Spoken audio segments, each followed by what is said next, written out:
primer lugar, empiezo dándole las gracias por compartir este rato con la hemeroteca, porque además sé de sus responsabilidades. Ahora es usted portavoz de un grupo municipal en el Ayuntamiento de Oviedo, y aunque en esa entrevista queríamos dar un repaso a su trayectoria, ¿qué impresión le produce la situación actual en la que parece que el espacio político a la izquierda del PSOE en Asturias, en Aragón, ha desaparecido, y que quizá hay un intento un poco parecido al que le pasó a usted cuando gobernaba el señor Zapatero, en el que el PSOE parece querer ocupar todo el espacio progresista?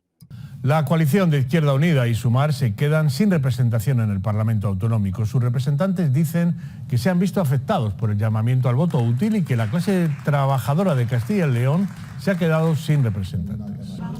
Nefasto, desastroso, malo. Con estas palabras ha calificado Miguel Ángel Llamas, el candidato de Podemos, el resultado y ha criticado la división de la izquierda en estas elecciones, aunque asegura también que el partido volverá más fuerte. Yo creo que ese es un análisis de un tema parcial que termina en una valoración global que, en mi opinión, pues distorsiona un poco la realidad, ¿no? Yo creo que no se puede hablar igual de unas elecciones autonómicas con respecto a la situación de una fuerza política que de unas elecciones generales, y no se puede hablar igual tampoco de las elecciones en Castilla y León o en las elecciones en Andalucía. No son lo mismo, ¿no? Yo tengo la impresión de que cada vez hay una tendencia, es paradójico, ¿no?, a uniformizar los análisis como si resultados locales pudieran ser trasladados a nivel general, cuando la realidad es cada vez más diversa, cada vez es más diferente el proceso electoral en una comunidad o en otra, o en un ámbito local y en un ámbito autonómico o en un ámbito general, y eso yo creo que lleva a análisis que, en mi opinión, son poco adecuados, ¿no? Yo he oído hoy los análisis con respecto a las elecciones en Castilla y León, y en su mayoría me parecen análisis de la M30, no me parecen análisis que tengan que ver con la realidad de Castilla y León, ¿no? Yo creo que es verdad que los procesos electorales tienen mucho de procesos generales, ¿no? Pero si no hacemos un análisis concreto de la realidad concreta, llegaremos a conclusiones equivocadas, ¿no?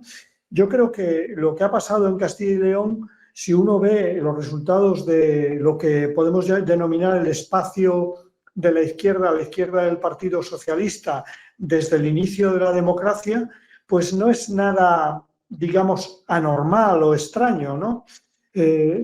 Coincide con el ciclo bajo de las izquierdas en determinados momentos históricos en las que, bueno, pues el movimiento de polarización entre Partido Popular y Partido Socialista bascula en algunos casos hacia el Partido Socialista, en este caso hacia un candidato del Partido Socialista y unas circunstancias concretas del Partido Socialista en Castilla y León. Yo creo que eso es así, ¿no?, en Castilla y León, y que eso no significa lo mismo que puede haber significado que se haya mantenido la representación, incluso la ha aumentado Extremadura, ¿no?, o, por ejemplo, que se haya mantenido la presencia, aunque a la baja, en Aragón, ¿no? Yo creo que las situaciones son muy diferentes y hay que analizarlas en lo concreto. ¿Qué es lo general, en mi opinión? Lo general, en mi opinión, es que las fuerzas políticas que hoy están presentes en el gobierno de coalición introducen un elemento de desgaste a su representación política en las comunidades autónomas. Pero un desgaste asimétrico, porque no es lo mismo, como he dicho, el desgaste en Castilla y León, donde partes de un suelo más bajo, que el desgaste que puedas haber sufrido en Extremadura o que puedas haber sufrido en Aragón. En todo caso, en las elecciones castellano-leonesas habrá que hacer un análisis concreto de si acertamos en su momento con la candidatura, si aceptamos con el programa, pero hay que resaltar que en Castilla y León estábamos fuera. Nosotros, los que formamos parte de la candidatura Izquierda Unida y Sumar, estábamos fuera del Parlamento. Quedaba una parte de, podemos llamar los ecos de lo que fue Podemos en el Parlamento de Castilla y León, ¿no? Pero nosotros estábamos fuera y seguimos fuera con un resultado, en todo caso, un resultado que es un fracaso, ¿no? Porque el objetivo de cualquier fuerza política es tener representación y, si es posible, tener el gobierno, pero bueno, venimos de donde venimos y en estas circunstancias en que vienes de un periodo largo en que ha tenido dificultades para tener representación y que por otra parte vienes de la oposición de fuera del Parlamento para entrar en el Parlamento, y además lo haces en un contexto de desgaste de la izquierda por su presencia en el gobierno y de giro a la derecha de la política en general, de la política española, pues yo creo que es hasta cierto punto pues, comprensible y analizable que esa situación se dé en Castilla y León. Veremos lo que ocurre en Andalucía, como he dicho, y veremos lo que ocurre más tarde en unas elecciones generales, porque si hay algo constante en estas elecciones autonómicas es que la derecha moviliza a su electorado y lo moviliza, bueno, pues muy bien, ¿no? Consigue resultados movilizando a su electorado, y la izquierda tiene muchas dificultades para movilizar a su electorado, y en particular nosotros estamos teniendo dificultades para movilizar a su electorado. Y había que preguntarse si durante un tiempo no hemos hecho dejación de la organización de la izquierda al margen de la presencia en el gobierno. Y eso yo creo que hay que analizarlo. Hay un caso interesante el que luego le preguntaré, porque en 2015 usted consiguió algo que se le ha reconocido poco, que es que cuando Izquierda Unida iba a la baja en Asturias era como la excepción. Pero antes de llegar a ese momento, por hablar un poco de los orígenes... Lo seguimos siendo. Seguimos pues teniendo luego tenemos un poco a ver esa singularidad que me parece que es muy interesante. Pero por hablar un poco de sus inicios, porque usted ya se acostumbró a recibir a la estrategia de ataques en sus comienzos, porque ¿se acuerda usted cuando se habló de la pinza, que era una cosa que hablaba mucho el Partido Socialista y medios afines? Ponían como ejemplo que en Asturias, y usted ha dicho algo muy importante, que es que a veces se mira desde Madrid y es importante conocer el contexto. En las elecciones del 95, con usted como cabeza de lista, que obtiene un buen resultado de Izquierda Unida, 6 diputados en Asturias, PSOE e Izquierda Unida sumaban mayoría absoluta, 23, perdón, 23, y el PP, la derecha tenía 22, sí. Pero se abstuvo, no hubo acuerdo, y salió Sergio Márquez, dejando al margen que la derecha, siempre que gobierna en Asturias, se pelean entre ellos. No sé por qué, es un problema de ellos. Pero, ¿qué pasó allí? Quizá venía hay que entender el contexto de un PSOE felipista, del Tocomocho, de Fernández Villa. ¿Qué pasó para esa decisión que luego se usaría contra ustedes, y contra usted probablemente, y contra esa Anguita, de aquella supuesta pinza en Asturias? Bueno, en Asturias ocurrió algo no muy diferente de lo que ocurrió unos años después en Extremadura, ¿no? Que luego se acusó a los dirigentes de Extremadura de ser anguitistas y de apostar por la pinza, pero en realidad lo que ocurrió en Asturias era algo absolutamente independiente de la estrategia general y, por ejemplo, de lo ocurrido en Málaga, que en Málaga también, pues, sí, nuestro diputado Romero pues quedó fuera, pudo haber sido alcalde y no lo fue, ¿no? Pero en Asturias lo que pasaba es que en ese momento estábamos sufriendo una terrible reconversión industrial. Nosotros somos una fuerza que bebe en buena parte del movimiento obrero. El movimiento obrero estaba luchando contra esa reconversión industrial en la siderurgia, en la minería, en general, en casi toda la industria asturiana. Vivíamos un momento de desmantelamiento, ¿no? En ese momento o había un compromiso por parte del gobierno regional y del gobierno central, en ese caso protagonizado por el Partido Socialista, con la reindustrialización, con los trabajadores, o para Izquierda Unida era imposible llegar a un acuerdo con quien te estaba recortando el empleo y quien te estaba recortando la industria, ¿no? En ese momento nosotros pusimos encima de la mesa una serie de garantías que no nos pudieron dar, dijeron que eran garantías imposibles, que ellos solo podían comprometer lo regional, y en conclusión no fue posible votar al candidato del del Partido Socialista, pero no había una posición a priori, había una posición concreta que, bueno, No sé nos si ahora le voy a acerca, hacer por un supuesto, poco. mucho más a la izquierda que a la derecha, pero una posición concreta de la realidad concreta. Solamente podíamos comprometernos a votar a un candidato si rectificaba la política de desindustrialización y de recorte. No sé si esto le parece un poco conspiranoico por mi parte, pero podrían durante la legislatura haber llegado a un acuerdo, pero un diputado de Izquierda Unida, muy oportunamente, el señor Antón Saavedra, se fue del grupo e impidió que hubiera una mayoría de izquierdas el resto de la legislatura. ¿Fue un tema casual o pudo haber ahí algún tipo de movimiento extraño por parte del otro bando? No, yo creo que no. Yo creo que Antón, que es un hombre de la UGT, un histórico del movimiento sindical y de gran vinculación a la minería, pues consideró que no había condiciones al cabo de unos años para volver a acordar con el Partido Socialista y se desvinculó del grupo parlamentario. Él no era de Izquierda Unida, se desvinculó del grupo parlamentario y en ese momento ya no teníamos la mayoría que nos permitiese una mayoría de gobierno con el Partido Socialista. Quizás en ese gobierno no solamente era cuestión de Antón, sino que el propio Partido Socialista en ese momento, si lo recuerda, apostó por socarrar, por decirlo de alguna manera, por tostar al gobierno de Marqués. Sabía que en ese momento la derecha estaba en guerra civil y dijo, Totalmente. bueno, ¿por qué me voy a meter yo? Vamos a dejarles, cuando tu enemigo se equivoca, déjale que siga, ¿no? Y entonces le dejaron seguir, aunque yo creo que fue muy perjudicial para Asturias, porque tener un gobierno en guerra civil es lo peor que puede tener una comunidad autónoma o un país.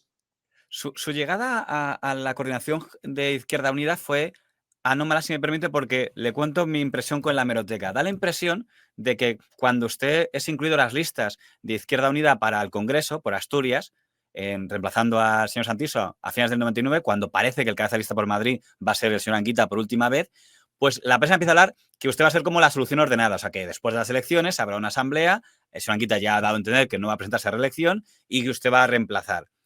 Pero ocurren dos cosas inesperadas. Uno, un tema de salud que lleva a que se retire el señor Anguita antes de lo previsto, pero no es Llamazares el que aparece como candidato, sino aparece el secretario general del Partido Comunista, el señor Frutos, que dice que vale, que lo hará en esas elecciones, pero que después ya se retira.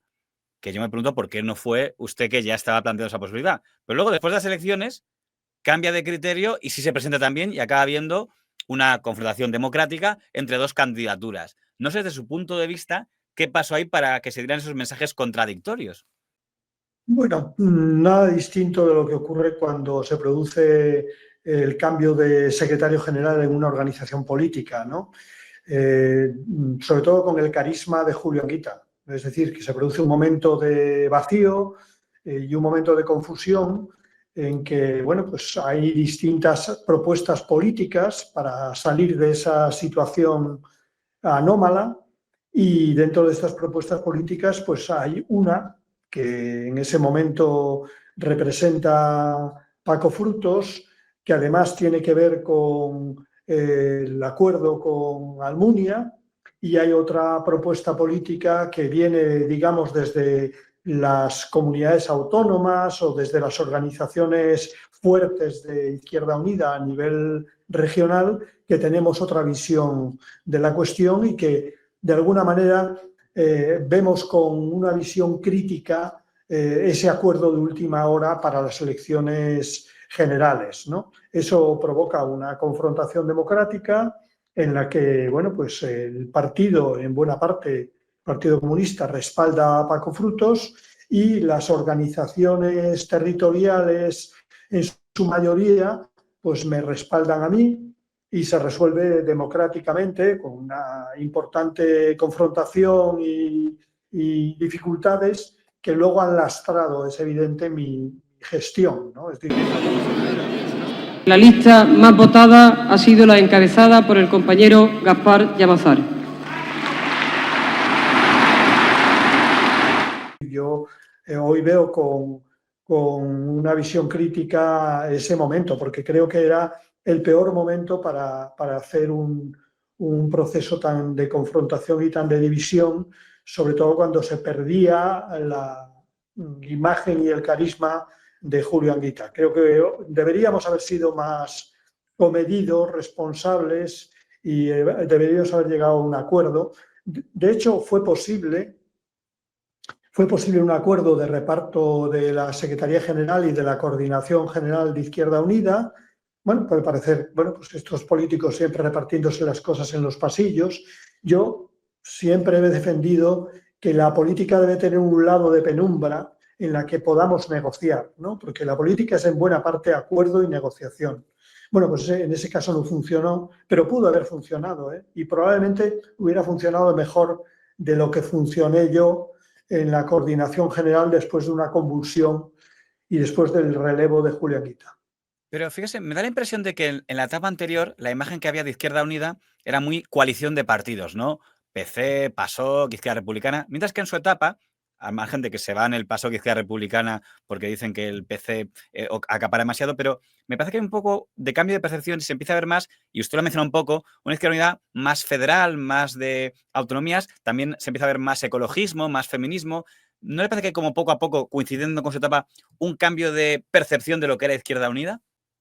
Era necesario, ¿no? Nosotros estábamos convencidos, la dirección que llegamos desde las comunidades autónomas, estamos convencidos de que era necesario un cambio en Izquierda Unida, que no eran de mérito de nadie, pero no era posible una coalición cuando la fuerza mayoritaria era el PC y no tenía con quién coaligarse, ¿no? Era ilógico, ¿no? O había una transmigración, como diría Julio Anguita, o transustanciación, como diría Julio, o, digamos, de alguna manera simplificábamos la representación, que no podía ser, bueno, pues una representación en el PC, otra en Izquierda Unida, no sabíamos muy bien a veces dónde tomábamos las decisiones, la decisión del PC si era o no obligatoria para los militantes comunistas en Izquierda Unida, o si Izquierda Unida, como decían sus estatutos, era soberana y tomaba las decisiones por una persona, un hombre, una mujer, un voto. Bueno, ese debate es verdad que se produjo en mi época de manera más acelerada, ya existía antes, pero bueno, digamos en un debate larvado con el carisma de Julio Anguita, que era el coordinador de Izquierda Unida, pero era al mismo tiempo el dirigente reconocido por el PC. Yo no lo era. Yo era. Claro, es que tanto Gerardo Iglesias como Anguita eran simultáneamente líderes del PC y usted solo no era la primera vez que no tenía ese papel dual. No, yo era el dirigente de Izquierda Unida, pero tenía a la minoría muy mayoritaria, no era una minoría menospreciable, en el PC, ¿no? Y eso, de alguna manera, significaba una bicefalia o una división interna que planteaba problemas a una fuerza que además era pequeña y que tenía dificultades y que las tuvo a continuación más importantes todavía, ¿no? Usted se encontró algunos problemas que, si se me permite, se puede decir que más o menos recondujo. Por ejemplo, usted cuando llega, Cataluña estaban sin representación porque se había producido la ruptura con Iniciativa per Catalunya, Esquerra Unida y Alternativa. Y en su etapa eso se reconduce y vuelven a presentarse conjuntamente.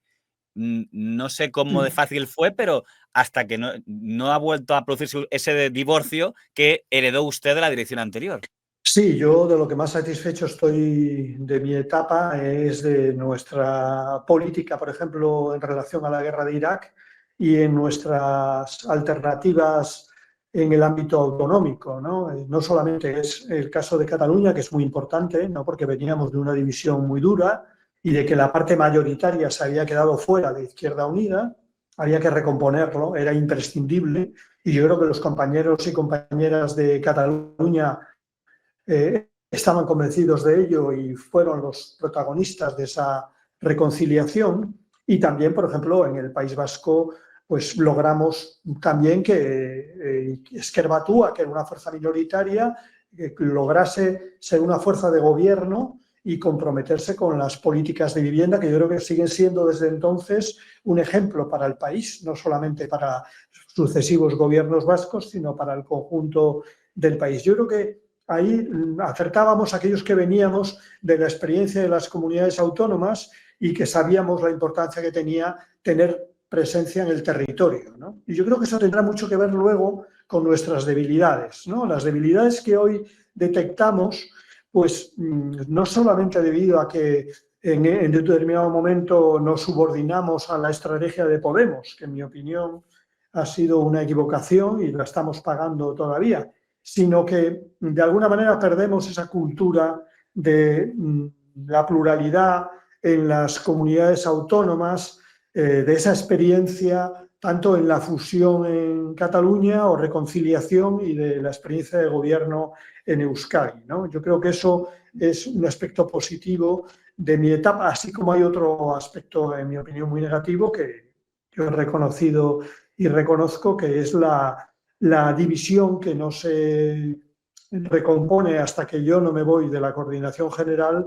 entre el Partido Comunista e Izquierda Unida. El Partido Comunista hacía una lectura de la dirección de Izquierda Unida como una dirección que se independiza de la línea del partido y a veces incluso hace una lectura anticomunista o antipartido de la dirección de Izquierda Unida que yo represento. Creo que es excesivo, pero bueno, es lo que ocurre. Si el Partido Popular está abocado a perder las próximas elecciones autonómicas y municipales, y si las va a perder por la izquierda, es gracias a Izquierda Unida y al movimiento social.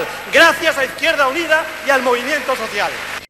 A mí me da la impresión, pero igual es una mala percepción, que igual que en otros partidos, cuando hay en una federación diferencias, pues la dirección nacional o federal dice, pues apoyo a esta y la otra, me da la impresión de que en algunas ocasiones la dirección federal, cuando estaba usted al frente, intentaba equilibrar. Estoy pensando en Madrid. En Madrid había muchas diferencias, que luego acabaron como acabaron, pero me refiero a esa etapa, pues entre el sector de, pues, que se identifica como Ángel Pérez y Gregorio Gordo, o el sector de Fausto Fernández, o el sector de Inés Sabanés, y la impresión que tengo en su etapa es que más que, venga, pues apoyo a este y los otros fuera, en esa etapa al menos se intentaba equilibrar, venga, pues un poco aquí, un poco acá. Acierto en ver que esa era su política con esa complicada federación que les pasa a todos los partidos con la Federación de Madrid, no sé por qué. Sí, era una razón de principios, pero también una razón pragmática. Es decir, de principios, porque estábamos convencidos de que las fracturas las habíamos pagado muy caras, ¿no? La fractura de Cataluña o otras fracturas que hemos vivido en la organización con Nueva Izquierda, y que eso no podía volver a repetirse. Eso lo teníamos clarísimo la dirección que yo representé. Y por otra parte, porque creíamos, desde el punto de vista pragmático, que para mantener la mayoría, una mayoría precaria en Izquierda Unida, Madrid era muy importante. Madrid, Valencia, Asturias, Andalucía eran muy importantes, sin menospreciar al resto de las federaciones, pero todas estas federaciones eran muy importantes y había que cuidar que no se produjeran ni crisis ni rupturas, ¿no? Entonces, bueno, eso es lo que en buena parte nos llevó a, para algunos, ser unos membrillos y pisar huevos cuando había crisis y no querer definirnos por una posición o por otra, o no querer enfrentamientos, ¿no? Creo que lo hacíamos, en mi opinión era correcto desde el punto de vista, como digo, de los principios y desde el punto de vista del pragmatismo. Eso es una actitud correcta. En esa etapa hay varios momentos Luego que Izquierda se vio, Unida... ¿no? Luego, desgraciadamente, se vio que cuando se volvió a situar la dirección con unos frente a otros, pues lo que se produjo fue una ruptura que dejó en el camino a miles de militantes madrileños, ¿no? Yo creo que eso fue un drama, una tragedia, que yo creo que todavía no nos hemos recuperado de ello, ¿no? Y cuando se ven los resultados, como digo, de la Izquierda Unida y de la izquierda del Partido Socialista, hacer tabla rasa de todo eso. Una radical medida con la que pretenden zanjar una guerra que dura ya 9 largos meses. Buena parte de los militantes de Izquierda Unida en Madrid consideran que se trata de una expulsión de facto, entre ellos el sector de Gaspar Llamazares. Bueno, la verdad es que es una curiosa forma de empezar la Unidad Popular que proclama Alberto Garzón y otros dirigentes federales expulsar a 5.000 afiliados y afiliadas de Izquierda Unida de Madrid. Como dije antes, y de la subordinación a la estrategia de Podemos, en mi opinión, es no saber en realidad lo que ha pasado, porque la historia es muy importante. Julio lo dice en su entrevista, ¿no? La historia de una organización es muy importante para entender los procesos, ¿no? La realidad también, pero la historia es muy importante.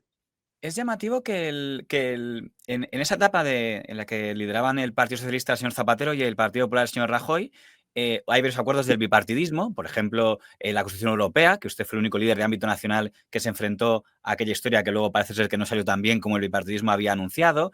Pactan leyes de inmigración, pactan cosas por la justicia, la ley de partidos, y en varios momentos Izquierda Unida es una voz discrepante del bipartidismo bajo su liderazgo. Sin embargo, cuando llegan las elecciones, se produce lo que la prensa llama el voto útil y en vez de beneficiar a Izquierda Unida de esa oposición al bipartidismo, lo rentabiliza todo el PSOE.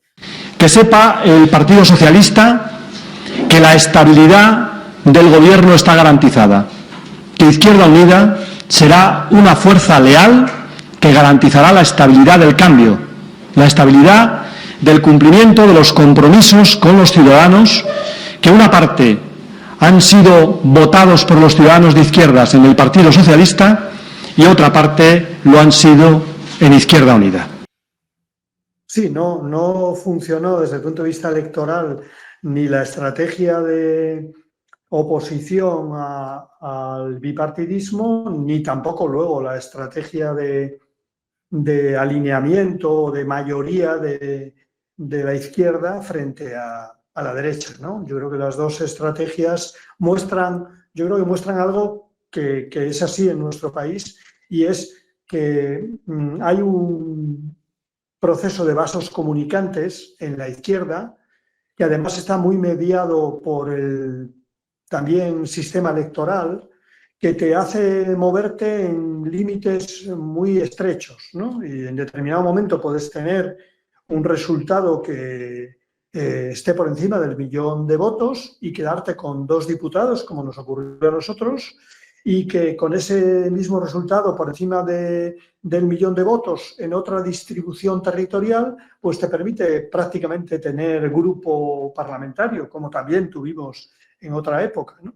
Por lo tanto, yo creo que es siempre un debate que se produce en la izquierda minoritaria, ya además muy lastrado por la psicología de las organizaciones, ¿no? Es un debate con una sensación traumática, una especie de neurosis, ¿no? Que vivimos desde la época en que pensamos que en el franquismo, al final del franquismo, porque habíamos luchado más, íbamos a ser mayoritarios con respecto al Partido Socialista, y aunque sacamos más de 20 diputados, consideramos que había sido un fracaso. Luego se produjo en la época de Julio Anguita, volvimos a superar los 20 diputados y la lectura que hicimos pública fue que no habíamos llegado donde queríamos, que éramos unos fracasados, ¿no?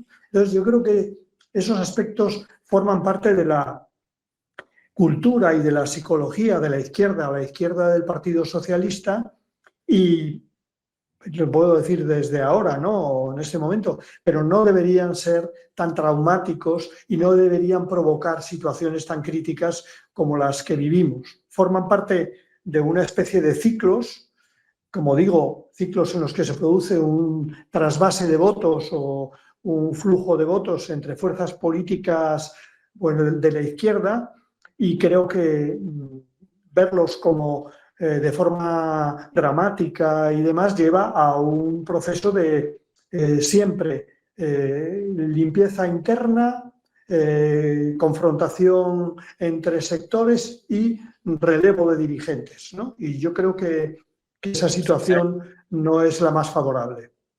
Usted fue el primer dirigente de Izquierda Unida que, estando en una posición de liderazgo, aceptó hacer primarias, que nunca las había habido, fue en 2007, y lo único que lamento es que los medios de comunicación ningunearon bastante el procedimiento. Y hubo una cosa bastante llamativa, que es que en esa etapa le entrevistan a usted, tengo una pregunta para usted, en Televisión Española, y le preguntan, bueno, ¿y por qué no hace primarias? Y usted dice, no, sí que las hay, y de hecho tengo una rival, porque ni siquiera lo sabían los que están haciendo el programa. En nuestro caso lo van a decir todos los militantes con aquellos candidatos que se presentan.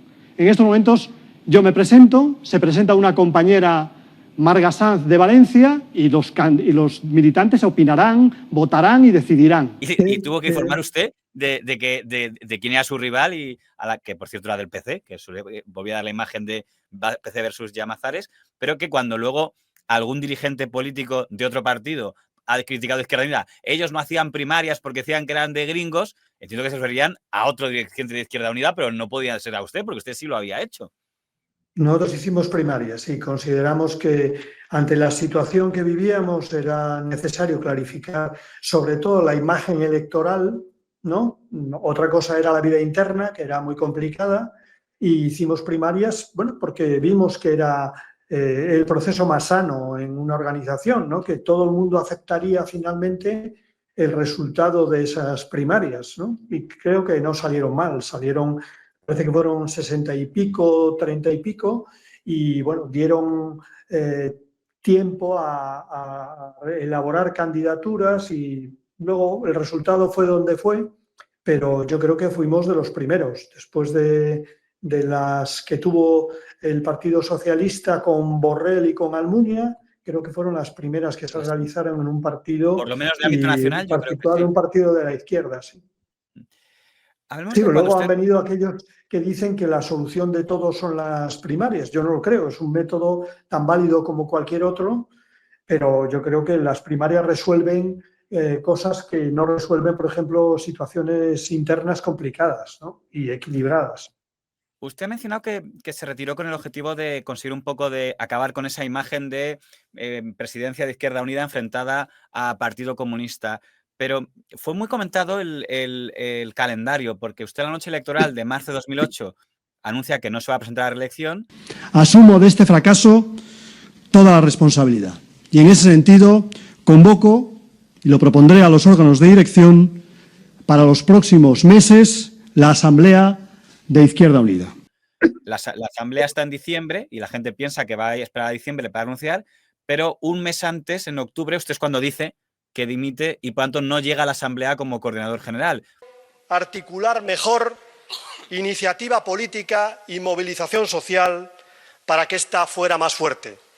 La responsabilidad de no haber logrado un mayor grado de unidad en mi organización. ¿Cuál fue el motivo de ese adelanto? Dijeron algunos de sus... ¿no quiere presentar el informe de sección, de gestión? Bueno, porque ya estaba todo el pescado vendido, ¿no? Quiero decir que ya era claro que yo no iba a tener el respaldo necesario para presentarme a una reelección, ¿no? En la dirección de Izquierda Unida, y haber renunciado como consecuencia de unas elecciones que además no eran unas elecciones generales. Yo no renuncié como consecuencia de unas elecciones generales, yo renuncié como consecuencia de unas elecciones de otro ámbito, ¿no? Digamos que eso significa algo, ¿no? Yo lo que detecté es que la cosa no iba bien, que se repetía un resultado insatisfactorio, que la organización me atribuía la responsabilidad, yo asumí la responsabilidad y no quería llevar a la organización a una polarización en una asamblea, ¿no? Se produjo la asamblea con distintos candidatos y yo ya no estaba ahí, ya no tenía ningún sentido llevar a la organización a una situación límite. ¿Sabe que, no sé cuál, un artículo que escribió, creo que fue Shanghai Lili en Público, que decía: yo voté a Izquierda Unida por Llamazares, porque la lectura que hacía Shanghai Lili era que al ser escogido el señor Cayo Lara, parecía que daba la imagen de sale por una puerta Llamazares, vuelve el PC, con todos mis respetos para un partido con tanta historia, pero la imagen esa de rigidez, que rompía un poco la imagen de ese partido autonómico, verde, feminista. Queda elegido como coordinador federal el compañero Cayo Lara. Hay que hacer girar a los sindicatos. Tenemos que intentar, la militancia que tenemos en los sindicatos de clase, que vayan entendiendo que hay que empezar a abrir un camino también nuevo.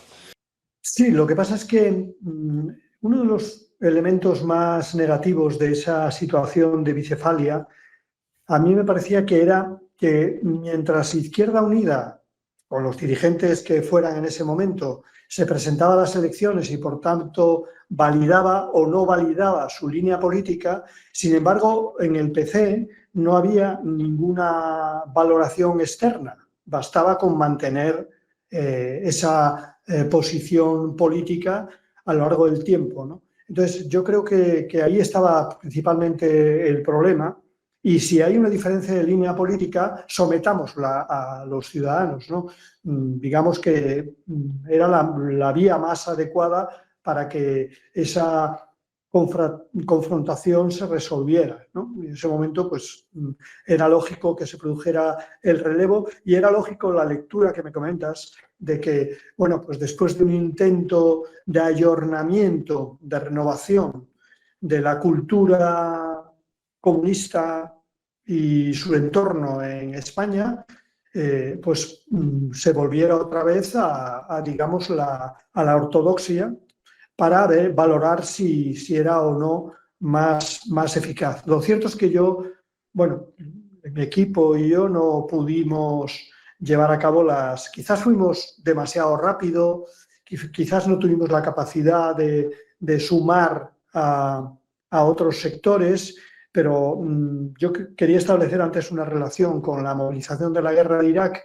Nosotros llegamos a la conclusión en la movilización de la guerra que no éramos suficientes los que estábamos en las organizaciones que entonces eran Izquierda Unida, que había que sumar gente de fuera y que había que hacerlo en torno a otros parámetros. Ya no vale únicamente el parámetro, llamémoslo más ideológico, del marxismo y de la izquierda, sino a otros parámetros como el pacifismo, que nos parecía esencial incorporar todo el impulso de la guerra de Irak, frente a la guerra de Irak, a una organización política, y ese era nuestro planteamiento. Y otro planteamiento, pues que había también en torno a Izquierda Unida una serie de organizaciones ecologistas, en particular en Cataluña, pero también en otros lugares de España, que queríamos incorporar.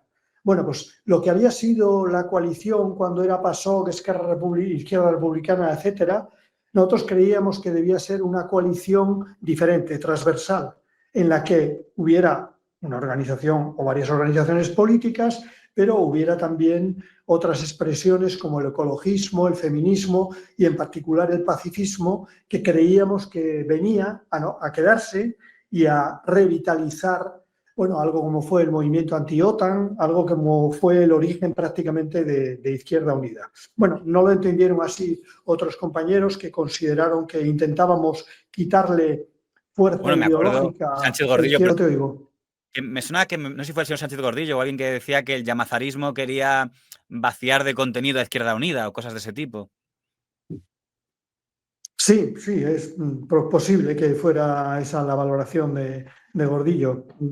Sí, había una visión más ortodoxa, más clásica, más de coalición, que también tenía que ver con la coalición en Andalucía, y había otra visión que en nuestra opinión era necesaria, que era abrir, ¿no? Izquierda Unida luego fue Izquierda Abierta, ¿no? E introducir nuevos sectores, ¿no? ¿Cree que le perjudicó a usted personalmente cuando la señora Rosa Aguilar se pasa al Partido Socialista porque la prensa la había señalado a ella un poco como su heredera? No sé si contaron con usted para esa valoración, pero como la que podía heredar el sector de Llamazares y aspirar a liderar Izquierda Unida, ella toma otro camino y yo no sé si eso en la práctica le perjudicó a usted, porque era como decir, veis, los de ese sector en el fondo son los que acaban yendo al PSOE. Yo soy de las que dice que hay que arrimar el hombro. Si el presidente me lo ha planteado, ha contado conmigo, y en sus objetivos expresados y en sus prioridades yo las comparto, pues he dado ese paso.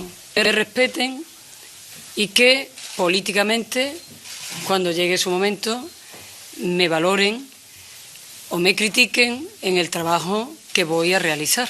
Rosa no tiene justificación, no tiene una justificación política, porque no tiene el respaldo de su organización.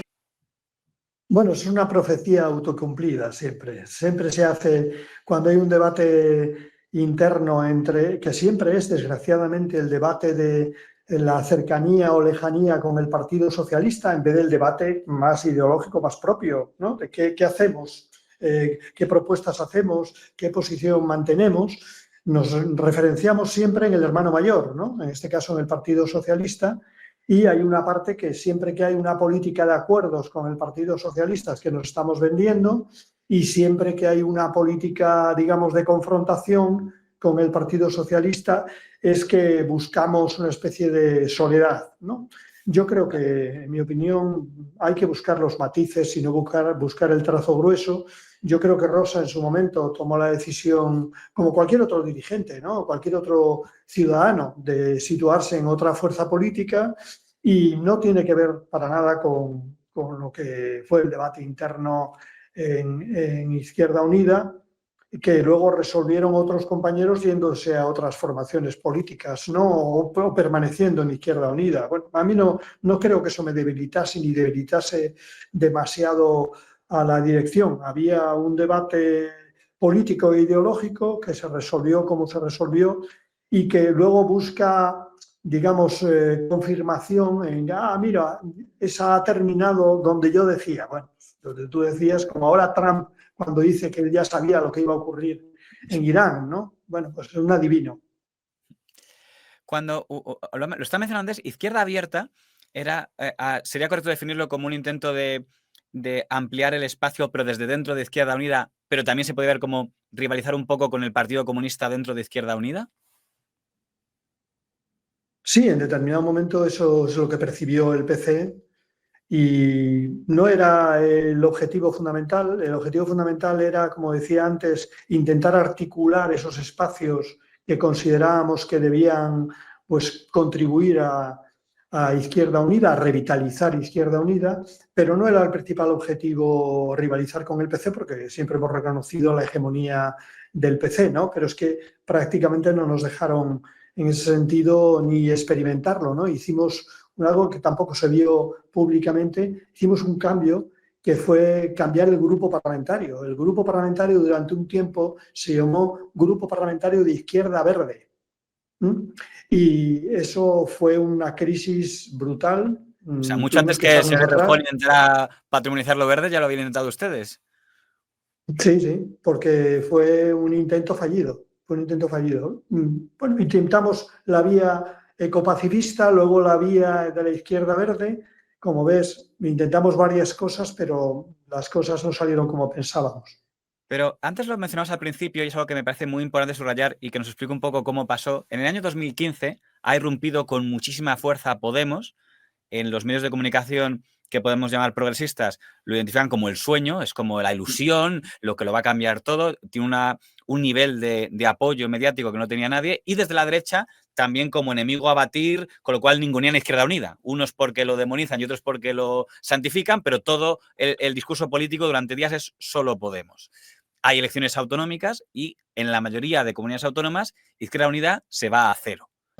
No estaban para muchos aplausos en Unidad Popular, que pasaron de la expectación de los resultados a la tristeza. Pierden el diputado que tenían y se quedan sin el objetivo de tener grupo propio en el Congreso. Como no tengo ningún cargo ni dentro de la organización ni ningún cargo público, no puedo dimitir. Las otras ovejas blancas pues han tenido un resultado igualmente, digamos, desafortunado, ¿no? Un resultado malo. Y sigo dando la explicación al torbellino de los vientos nuevos, al torbellino de la moda, al torbellino del impacto mediático. En Madrid se va a cero y entra Podemos. En Extremadura se va a cero y entra Podemos. Pero Asturias, con el liderazgo de Gaspar Llamazares, no pierden ni uno. Se quedan los 5 diputados que tenían. Entra Podemos, pero no a costa de Izquierda Unida. La satisfacción era evidente en la sede de Izquierda Unida por los resultados obtenidos tanto en las elecciones autonómicas como en las municipales. En Asturias nosotros hemos tenido un buen resultado. Estamos satisfechos. Tenemos que decir que ha sido un buen resultado autonómico, un buen resultado municipal, que demuestra que la izquierda está muy viva y que demuestra al mismo tiempo que nosotros vamos a formar parte de ese cambio de izquierdas que la gente ha querido en nuestro país y ha querido en Asturias. Que es muy interesante y es la parte de lo que antes lo comentaba usted. ¿Por qué se consiguió esa singularización? Y no creo que fuera por el apoyo mediático, porque me da la impresión de que no había mucho en aquella época. No había mucho. No, yo creo que habría que profundizar en el 15M para entender la evolución de Podemos, pero en torno al 15M ya Izquierda Unida, los datos de las encuestas le daban en torno a 15 diputados. Es decir, que lo que pasa que yo creo que Izquierda Unida entonces nos encantamos con las encuestas y no supimos percibir lo que pasaba a nuestra izquierda, ¿no? En la izquierda populista, y ahí hubo un acontecimiento importante que fueron las elecciones europeas, ¿no? Donde pudimos incorporar a Podemos, pudimos hacer una coalición electoral y finalmente no se produjo esa coalición electoral. Rivalizamos con Podemos en relación al resultado de las europeas y creo que ese fue un error, en mi opinión, importante, compartido, ¿no?, por Podemos, que tampoco quería saber mucho de la izquierda clásica, como decía, de los pitufos, ¿no? Y por parte nuestra, pitufos gruñones eran. Y por parte nuestra, que tampoco veíamos que teníamos ese 15% de voto y que no necesitábamos a nadie. Yo creo que otra patología más de la izquierda, la autosuficiencia, ¿no? Y eso nos trajo un mal resultado. ¿Qué ocurrió en Asturias? En Asturias no nos subordinamos a Podemos. En Asturias consideramos que nuestra tradición y nuestra influencia era lo más importante que teníamos. Hay que destacar que Asturias no solamente tiene una fuerte organización con una gran vinculación sindical, sino que además tiene alcaldías en estos momentos más que el PP, alcaldías fuertes de la zona central de Asturias, y que, por otra parte, tiene una representación parlamentaria muy solvente desde hace mucho tiempo, que ha estado en la oposición y que ha estado en coaliciones de gobierno, ¿no? Nosotros, orgullosos de nuestra organización, nunca consideramos que tuviéramos ninguna responsabilidad en lo que ocurrió el 15M y seguimos trabajando y tendiendo la mano a otras fuerzas políticas, pero defendiendo nuestra identidad. Yo creo que eso es lo que hizo que Asturias pasase ese periodo tan crítico para Izquierda Unida sin desnaturalizarse y tuviésemos un resultado electoral que hoy, bueno, pues en Asturias lo que es Podemos prácticamente no forma parte de ningún gobierno local y, por otra parte, en relación al gobierno autonómico, pues la relación es de 4-1, ¿no? Yo creo que eso demuestra el éxito de una estrategia que igual no era una estrategia extrapolable a nivel de todo el país, pero que defendió la identidad de Izquierda Unida frente a lo que, digamos, en determinado momento parecía que nos atribuía una parte de la crisis que provocó el 15M y de la que nosotros no éramos responsables. De hecho, nosotros habíamos estado en contra de esas políticas del bipartidismo durante mucho tiempo. Hay algo que me resulta incomprensible, que es si hay unas elecciones, que es una forma de medir cómo se conecta con los ciudadanos, y la Federación de Asturias, controlada entre cierto modo por gente que está alienada con Izquierda Abierta, se ve que es la única que resiste, se supone que parecería lógico que la dirección prestara un poco de atención, oye, cómo lo han hecho, incluso de dar un poco de protagonismo a esa estrategia. Y lo que ocurre inmediatamente después es que Izquierda Abierta sale de los órganos de gobierno de Izquierda Unida y que hay una asamblea, creo que es junio de 2016, donde da unas cifras que nos dan muy sorprendentes, porque ni en los tiempos de Julio Anguita, que es que la lista de Alberto Garzón saca el 75%, y la de Izquierda Abierta, que en teoría son los que vienen refrendados por un apoyo electoral, saca un 5%.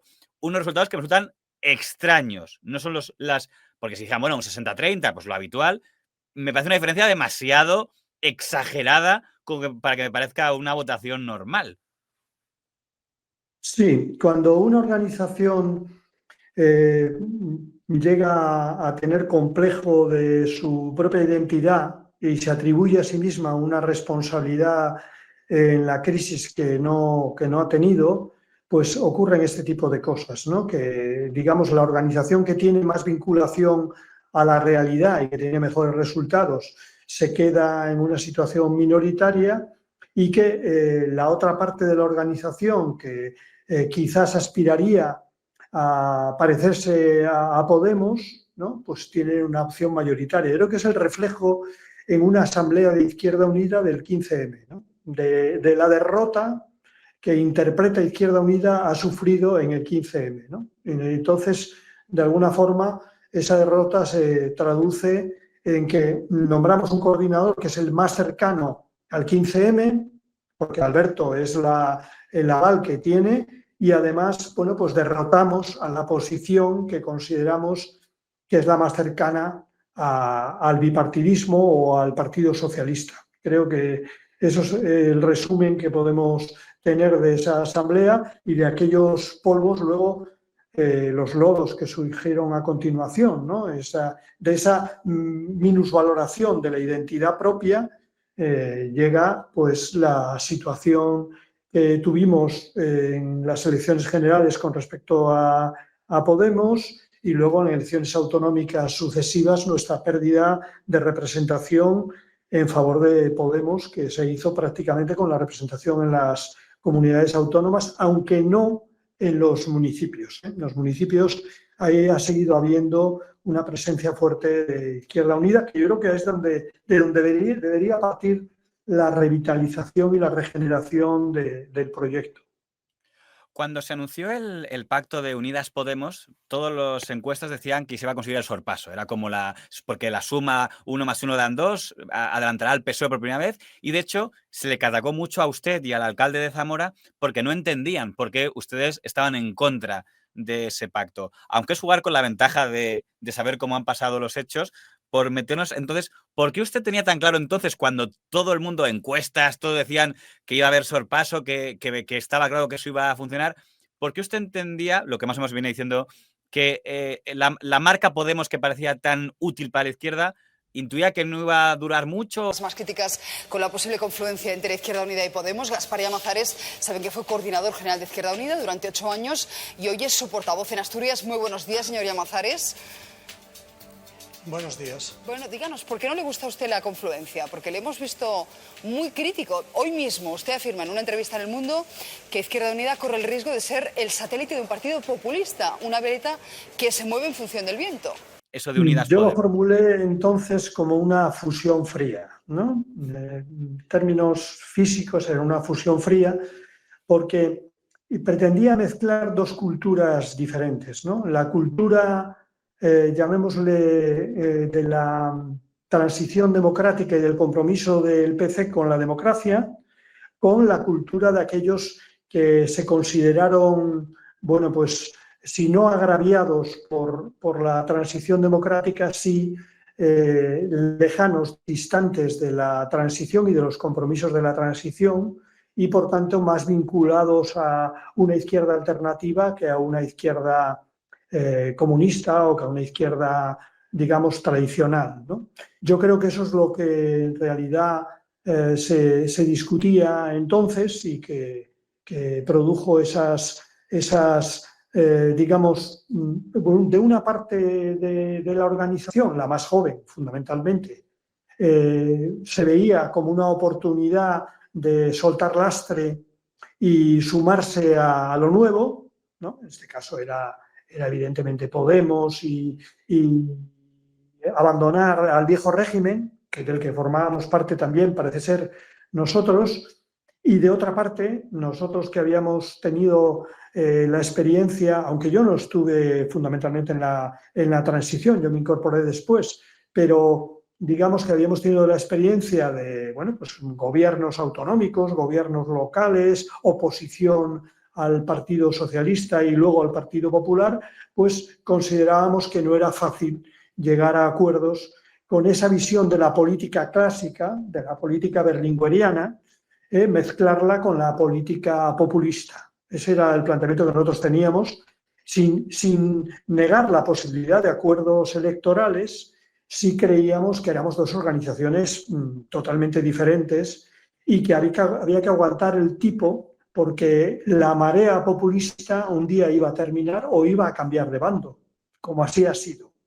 Por una parte terminó en la izquierda y por otro lado ha cambiado de bando hacia la ultraderecha, ¿no? Creíamos eso en Izquierda Unida o en la posición que yo defendía en Izquierda Unida, y por eso de alguna manera nos distanciábamos de esa ilusión colectiva que era, pero que parecíamos los pitufos gruñones, ¿no? Que decía de hecho, creo Pablo que Iglesias. cuando Podemos... ¿Y qué dice el pitufo gruñón? Mal, habéis venido aquí para dividir a la izquierda.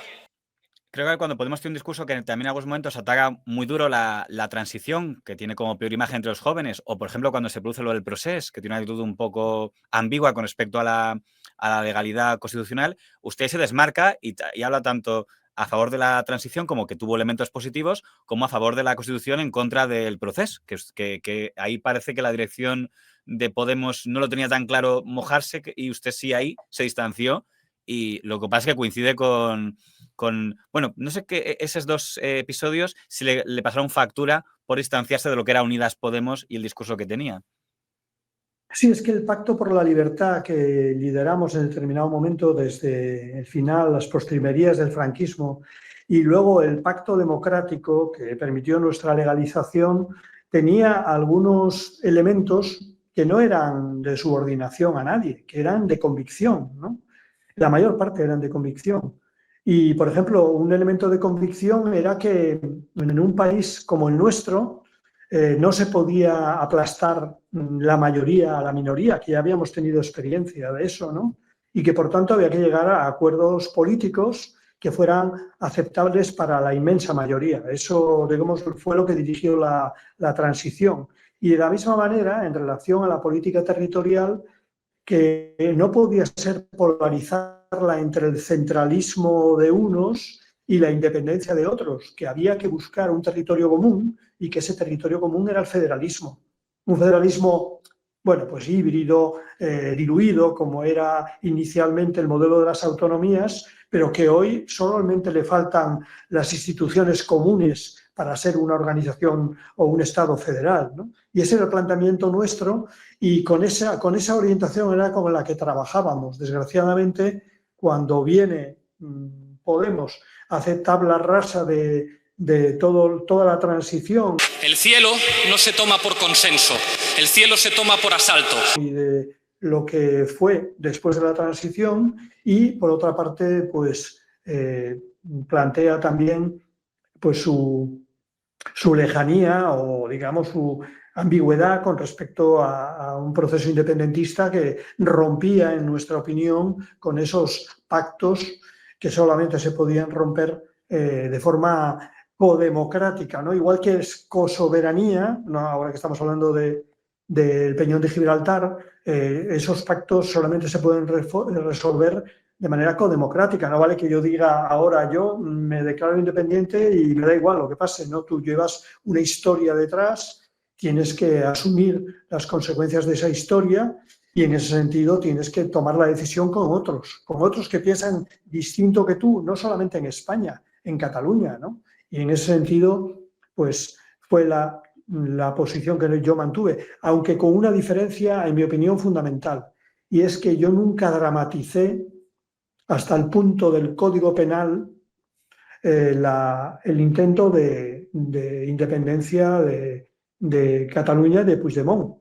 De hecho, yo conocía el proceso italiano y en el proceso italiano lo que hicieron fue, por una parte, declararlo inconstitucional, como era evidente, y por otro lado, mirar para otro lado, no convertirlo en una tragedia, en la tradición de la opereta italiana. Nosotros, como somos muy trágicos, siempre vamos directamente a Lope de Vega, pues finalmente, bueno, pues nos acuchillamos de mala manera a través del Código Penal y de llevar esta cuestión a donde no debería haber estado nunca, que es en los tribunales. Llevamos una década pagando esa factura. Creo que deberíamos reflexionar y sobre todo nuestra derecha debería reflexionar sobre ese tipo de soluciones, porque ahora oigo ante cualquier desacuerdo a la cárcel, al Código Penal, que lo juzgue el Tribunal Supremo. Y es que esto me parece inconcebible, ¿no? Yo creo que en política hay que solucionar las cosas hablando y si no se solucionan hablando, a través de los mecanismos legales,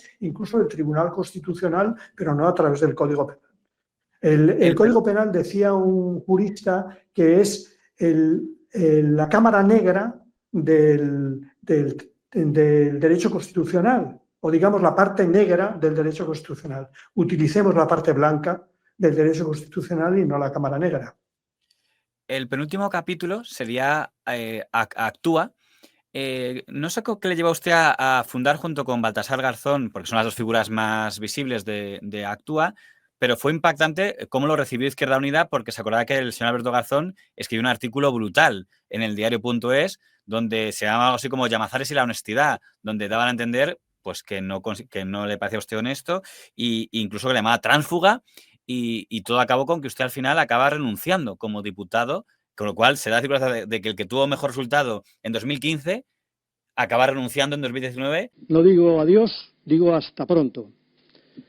Voy a continuar en política y fundamentalmente con esa obsesión de reconstruir y de movilizar al electorado de la izquierda. ¿Qué le falta a la izquierda? Yo creo que le falta una izquierda seria, amable, constructiva y que tenga una idea de España. Esa es la idea que yo tengo de izquierda y por esa quiero batallar en los próximos tiempos. Y lo que parecía que va el final político, pero ¿cómo explicaría lo que fue Actuar y por qué fue tan mal recibido por Izquierda Unida, que lo vieron como una traición? Bueno, yo creo que es lógico, ¿no? Que alguien vea que intentar recomponer y de alguna manera revitalizar el proyecto de izquierda que de alguna manera recoja el hilo rojo que tuvo Izquierda Unida, fuera ya de sus alianzas con Podemos, pues le moleste a quienes en esos momentos están subordinados a la estrategia de Podemos. Yo creo que fue el intento, quizás muy prematuro, de recomponer esa línea que quizás, bueno, pues hoy visto con distancia nos hubiera permitido que hoy Izquierda Unida estuviera en mejores condiciones de lo que está a nivel local y de comunidades autónomas, ¿no? Porque esa subordinación a la estrategia de Podemos finalmente llevó a la situación que vimos con Izquierda Unida y con Alberto Garzón, y llevó también a que la caída de Podemos nos arrastrase Izquierda Unida también en esa caída, ¿no? Es verdad que nos elevó al ámbito de gobierno y yo creo que el Podemos en el gobierno ha hecho cosas muy importantes, pero no era necesario ese grado de compromiso que fuera más allá de lo, llamemos, electoral y de gobierno, para evitar que nos contaminase inicialmente el modelo populista y luego finalmente la debacle o la caída de Podemos. Creo que eso todo el mundo verá que fue un error y nosotros intentamos evitar ese error, que hubiera un punto de referencia que podría ser Actúa en la izquierda, para que hubiera un banderín de enganche con la izquierda, llamémosle tradicional, que nosotros queríamos representar, pero bueno, en ese momento, digamos, la situación política era tan polarizada que no permitía prácticamente ni la aparición de una nueva fuerza política, porque no valoramos esta situación. Pero fíjese que cuando Actúa no sacó escaños en las elecciones de 2019, que me acuerdo que llegó una jugada un poco sucia de que alguien les grabó un audio y lo difundió, bueno, cosas de estas horas que pasan, pero parecía que era el fin político de Gaspar Llamazares, que también se había dicho en 2008, y luego aparece convocatoria por Oviedo y nuevamente vuelve a demostrarse que usted conecta con los ciudadanos de esa zona que le eligen como representante, con lo cual, si me permite personalizar, se ha dado por muerto a Llamazares varias veces y parece que los electores luego democráticamente no están de acuerdo con ese diagnóstico.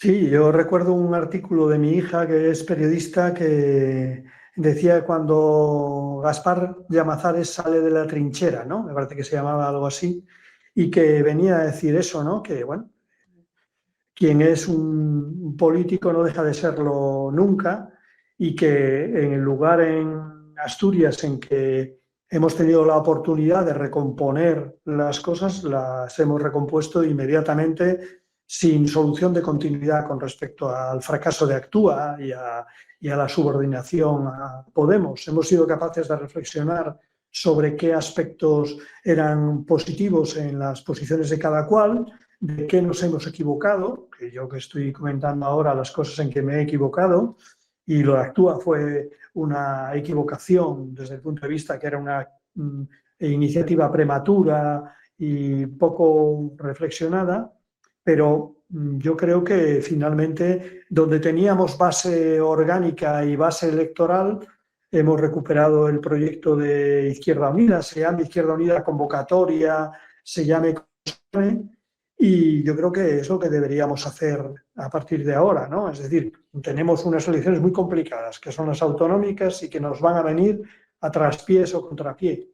Bueno, pero tenemos también las elecciones municipales el próximo año, tenemos una presencia municipal relevante en España y ahí podemos obtener dos cosas. En primer lugar, confirmar nuestra presencia municipal, que es vital para cualquier organización política que se precie. Yo, discutiendo con Duran Lleida en determinado momento, me decía, bueno, pero vosotros abrís el local, tenéis representación, eso quiere decir que os vais a mantener. Yo estoy de acuerdo, es decir, si tienes un local, tienes gente, tienes representación, tienes organización, ¿no? Yo creo que, por lo tanto, tenemos posibilidades de reconstruir de alguna manera el proyecto, que no se queda únicamente en sí mismo, sino que se abre a otros, y a partir de esa apertura de revitalizar a la izquierda en elecciones municipales y luego en elecciones generales. Nada está predeterminado. Yo creo que hay que movilizar a la izquierda y, aunque los tiempos sean muy malos y vengan muy condicionados por la ultraderecha, yo creo que la izquierda tiene mucho que hacer, no tiene por qué de alguna manera echar abajo los brazos y dejar de pelear. Yo solo me queda una última pregunta, que en el fondo es doble. Una es, si no le llama la atención, que a veces parece que los medios se sorprenden cuando alguien dice algo que ya dijo antes otras personas y de repente ve que Podemos dice cosas que había dicho antes Izquierda Unida y cuando lo dijo Izquierda Unida nadie hizo caso y cuando dice Podemos dice, anda, mira, alguien que dice esto. O hace poco Gabriel Rufián dice una serie de reflexiones que se parecían mucho a otras que habían dicho antes otros y dice, anda, mira lo que dice, que si a usted, que en algunas ocasiones alguna de esas ideas ha mencionado cosas parecidas y parece que se ha hecho menos caso, no sé qué reflexión le produce. Y otra, si tiene algún diagnóstico de lo que ha sido Sumar.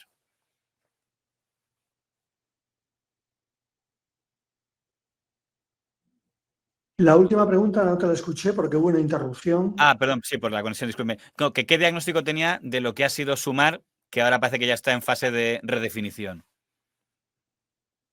Bueno, con respecto a las ideas, no, yo creo que las ideas es muy importante tenerlas y no hay por qué tener el copyright, pero depende también de la oportunidad, ¿no? Y hay veces que se ha hablado en este país de la unidad de la izquierda y de anteponer un acuerdo de mínimos y un candidato o candidata, y no había sido el momento, no fue el momento, no había condiciones. Hoy las hay, en mi opinión, ante la marea de la ultraderecha y también por necesidad de seguir influyendo en la izquierda, hay condiciones para ese proyecto.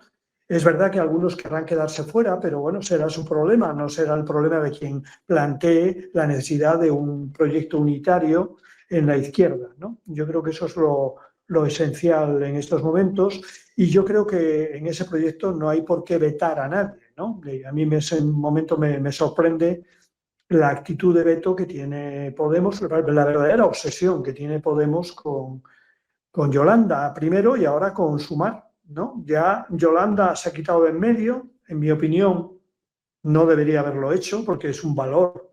Y si es un valor en el gobierno, debe ser un valor electoral, porque vamos a presentar algo, un balance o lo que sea, ¿no? Pero no solamente vamos a presentar proyectos, sino también balance de gestión, ¿no? Y yo creo que ahí debería estar Yolanda. Y por otra parte, ahora parece que la obsesión es Sumar, que donde esté Sumar, ellos no van a estar. Yo diría que Sumar no tiene esa posición. No tiene la posición de que donde esté Podemos no vayan a estar. Creen que deben estar distintas sensibilidades de la izquierda, que debe respetarse la importancia de cada cual, pero que en estos momentos es tan importante el reto que puede quedarse únicamente en los vetos o en las valoraciones personales parece, bueno, pues volver otra vez a los problemas eternos de la izquierda, ¿no? Y hay que superar esos problemas. Yo creo que en primer lugar hay que ser políticos dentro de la izquierda, no solamente políticos con otras fuerzas políticas, negociar, llegar a acuerdos, sino hay que ser políticos también en casa en primer lugar. Pues, señor Macers, me ha contestado a las dos en una, así que muchísimas gracias por compartir este rato con la Hemeroteca y con El Independiente. Y nada, y suerte en la siguiente etapa. Muchas gracias. Igualmente, igual a vosotros en el periodismo. Muchas gracias. Un saludo.